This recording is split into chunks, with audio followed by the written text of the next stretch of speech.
أعوذ بالله من الشيطان الرجيم. بسم الله الرحمن الرحيم. الحمد لله رب العالمين الرحمن الرحيم مالك يوم الدين إياك نعبد وإياك نستعين اهدنا الصراط المستقيم صراط الذين أنعمت عليهم غير المغضوب عليهم ولا الضالين آمين. سورۃ الفاتحہ کا درس چل رہا ہے. اس سورت کی شروع کی 4 آیتیں جس میں اللہ تعالیٰ نے دعا مانگنے کا طریقہ بیان فرمایا ہے اور سورہ فاتحہ سے متعلق جو فضائل ہیں وہ گزشتہ درس میں بیان ہو گئے تھے. آج کے درس میں آخری کی 3 آیتیں ہیں جس میں اللہ تعالیٰ نے یہ بتایا ہے کہ دعا میں کیا مانگو، دعا میں کیا مانگنا چاہیے.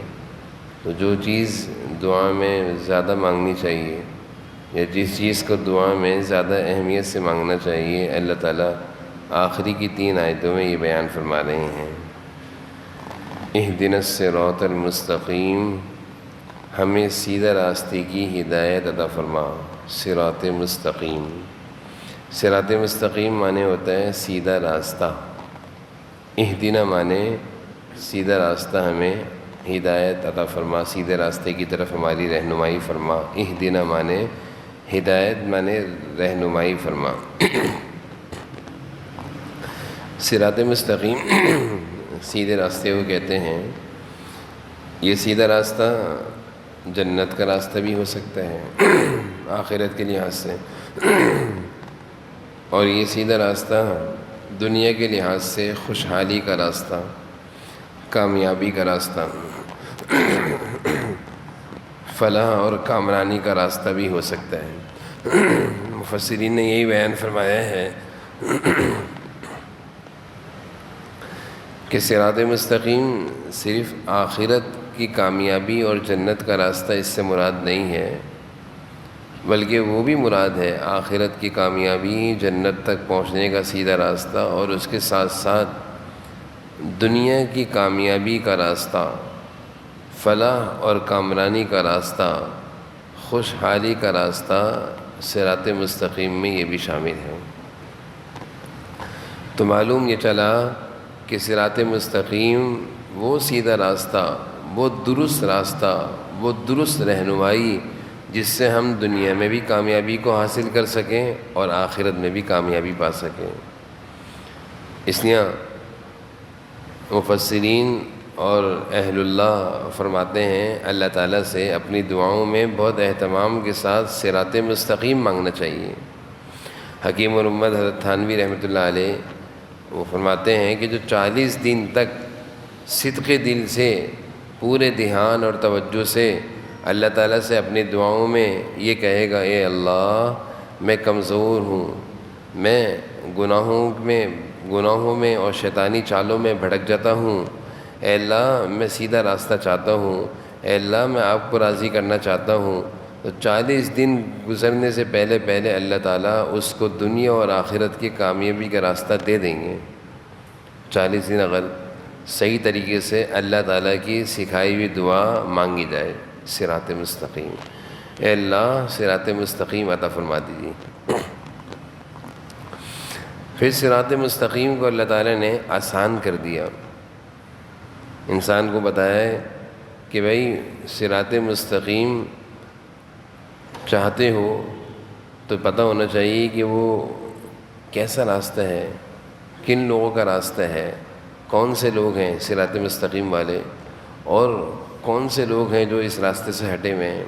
تو اس سے آسانی ہو جاتی ہے کہ جب انسان کو یہ پتہ چلتا ہے کہ صراط مستقیم پر چلنا چاہتا ہوں، لیکن ایک آدمی ہے جو صراط مستقیم کے بارے میں نہیں جانتا، اس کو اتنا علم نہیں کہ صحیح اور سیدھا راستہ اور صحیح اور کامیابی کا راستہ کیا ہے.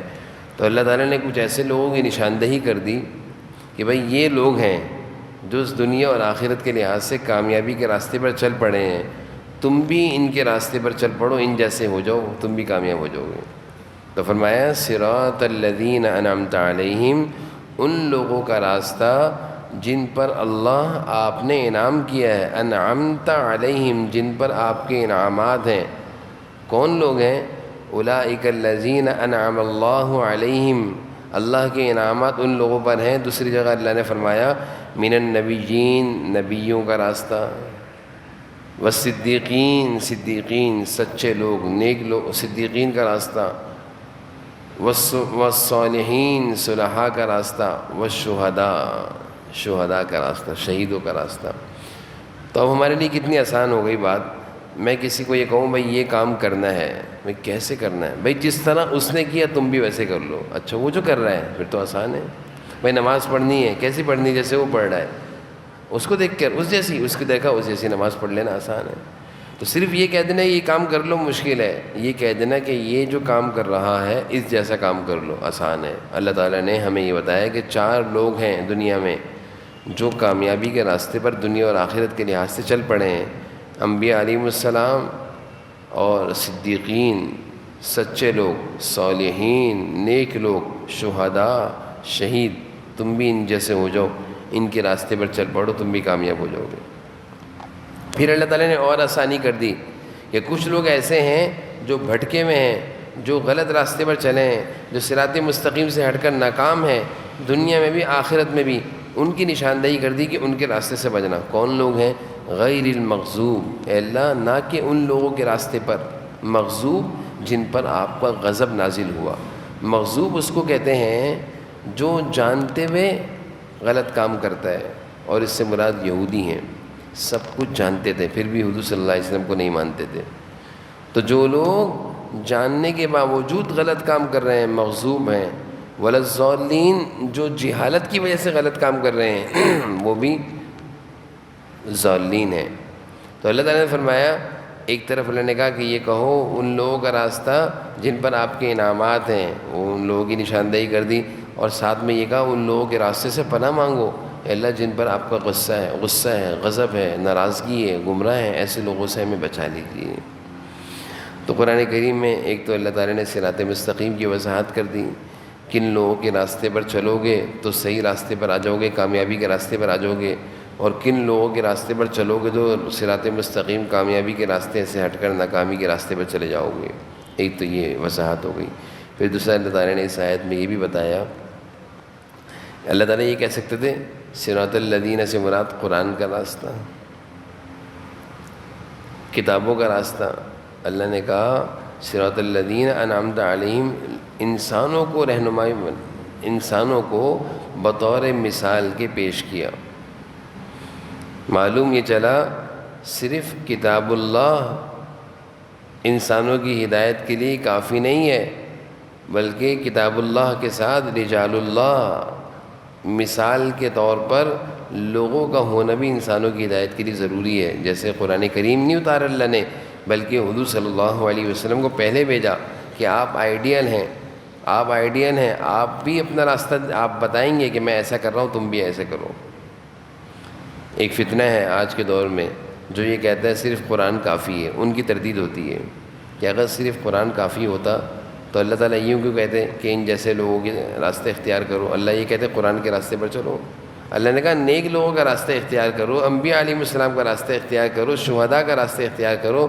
تو اس سے معلوم چلا کہ قرآن کے ساتھ ساتھ جس طرح قرآن ہدایت کے لیے ضروری ہے، کتاب اللہ ہدایت کے لیے ضروری ہے، اسی طرح رجال اللہ انبیاء نیک لوگ بھی انسان کو ہدایت کے راستہ پر لانے کے لیے رہنمائی کا کام دیتے ہیں، ان کی بھی ضرورت ہے۔ تو وہ فتنہ دب گیا جو آج کے دور میں ایک فتنہ کہتے ہیں بس قرآن کافی ہے، نہ کسی سے پڑھنے کی ضرورت ہے، نہ اس کو سمجھنے کے لیے کسی حدیث کی ضرورت ہے، نعوذ باللہ حدیث کا بھی انکار کرتے ہیں۔ تو وہ فتنہ یہاں سے دب گیا۔ اللہ نے کہا نہیں، قرآن کے ساتھ ساتھ نیک لوگوں کا راستہ دیکھو، وہ کامیابی کا راستہ ہے۔ پھر سورہ فاتحہ کے پہلے جز میں اللہ تعالیٰ نے، بلکہ پوری سورت میں اللہ تعالیٰ نے انسان کو 2 کام سکھائے ہیں، اور وہ 2 کام اگر انسان کر لے تو وہ کامیابی کے راستے پر ہمیشہ رہے گا۔ شروع کی 3 آیتوں میں اللہ نے یہ سکھایا کہ اللہ کی نعمتیں ملتی رہیں، شکر کرو، الحمدللہ، اور اللہ کی حمد و ثنا کرو، رب العالمین الرحمن رحیم، اللہ کی تعریف کرو۔ اور جب کوئی ضرورت اور حاجت ہو تو ایاک نعبد و ایاک نستعین، اللہ سے دعائیں مانگو، دعائیں مانگو۔ ضرورتیں پوری ہو رہی ہیں، الحمدللہ الرحمن، شکر کرو، اللہ کی حمد و ثنا کرو۔ اور کوئی ضرورت پیش آ رہی ہے تو دعائیں کرو۔ سورہ فاتحہ میں ہمیں اللہ تعالیٰ نے دو چیزوں کا، ویسے تو بہت ساری چیزیں بیان ہوئیں، دو چیزوں کا سبق دیا ہے، دو چیزوں کا درس دیا ہے کہ جب تم اللہ کی نعمتوں میں زندگی گزار رہے ہو تو تم پر لازم ہے کہ شکر کرو، اللہ کی حمد و ثنا کرو، الحمدللہ رب العالمین الرحمن الرحیم۔ اور جب تمہیں کسی چیز کی ضرورت پڑے تو ایاک نعبد و ایاک نستعین، اہدنا الصراط المستقیم، اللہ سے دعائیں مانگو۔ تو ایک طرف اس صورت میں اللہ کی حمد و ثنا اور شکر کی تعلیم ہے، اور ایک طرف اس صورت کی آخری آیتوں میں دعا کی تعلیم ہے۔ اسی کے درمیان انسان کی زندگی گزرتی ہے، شکر اور دعا، اللہ کی حمد و ثنا اور دعا۔ اللہ کی نعمتیں حاصل ہو رہی ہیں، شکر کرتے رہو، اور کسی چیز کی ضرورت پڑ رہی ہے اللہ سے مانگتے رہو۔ اللہ تعالیٰ سمجھنے کے